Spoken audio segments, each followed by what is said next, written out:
Goeiedag, good day, fellow South Africans and citizens of the world.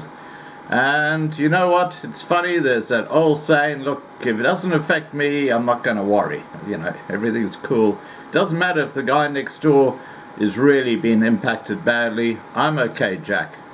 Well, a whole lot of public servants in South Africa are suddenly finding out the fruits of that philosophy. Consider the situation happening right now in South Africa, which is bankrupt. And as a result, the finance minister, Tito Mboweni, cannot afford to give out the promised salary increases to public servants. But guess what? The salaries of members of parliament remain unaffected. It's like layers of an onion. And as South Africa's financial situation gets more critical, layers of the onion are stripped off. Those are the people who are now starting to find the fruits of ANC corruption and being part of a gangster state, which is what South Africa is. And of course, right on the outer side of the onion, a long time ago, the minority white group was stripped off through race-based employment laws like black economic empowerment. Now what's happening is, as they get the pie gets smaller and smaller because of the corruption by the black privileged, those inside the onion are now starting to be stripped off as well.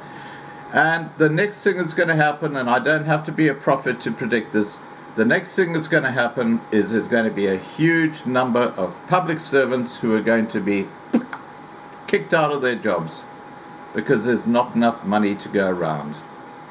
But guess who will continue to get their salaries unaffected?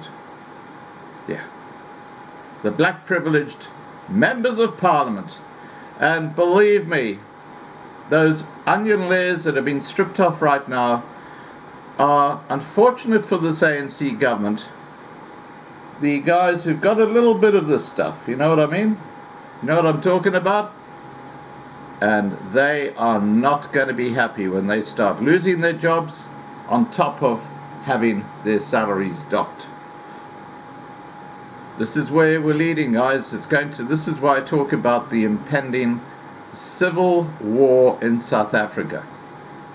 This is going to be led by those people impacted by government policy. And of course a growing number of starving in the townships in South Africa. And just to throw another piece of shit in the pie, you've got, Julius Malema of the Economic Freedom Fighters, who is a complete and utter evil maggot. And that's been derogatory to a maggot, and I do apologize to all maggots about that. Here comes a video where you can hear the situation about the public servants in South Africa. Please remember to subscribe to be kept informed. Ring the bell for the updates. Please like this video, please share this video, and above all, please stay safe. Bye for now. Well, the Public Servants Association, or the PSA, is declaring war.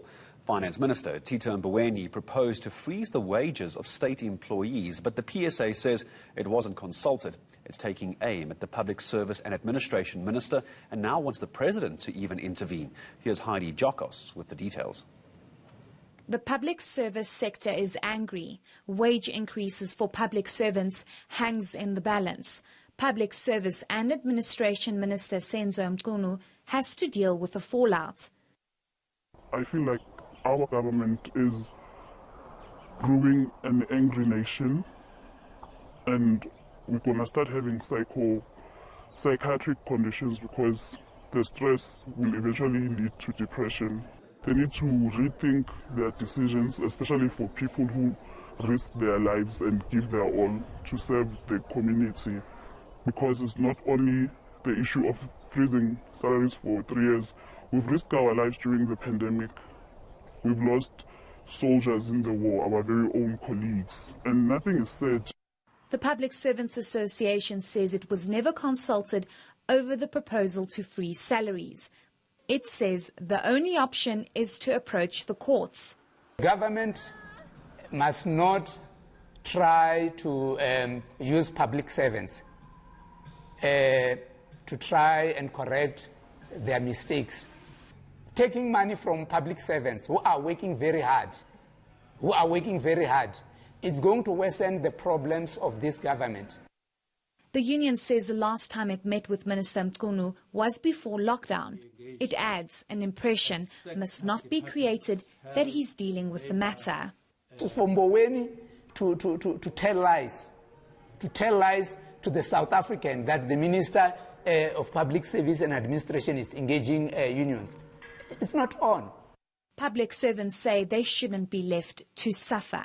You ask yourself if the government cares for its people. Normal citizens, they don't know what we are going through. ENCA requested an interview with Mkhunu, but he was unavailable. Heidi Jokos, Pretoria.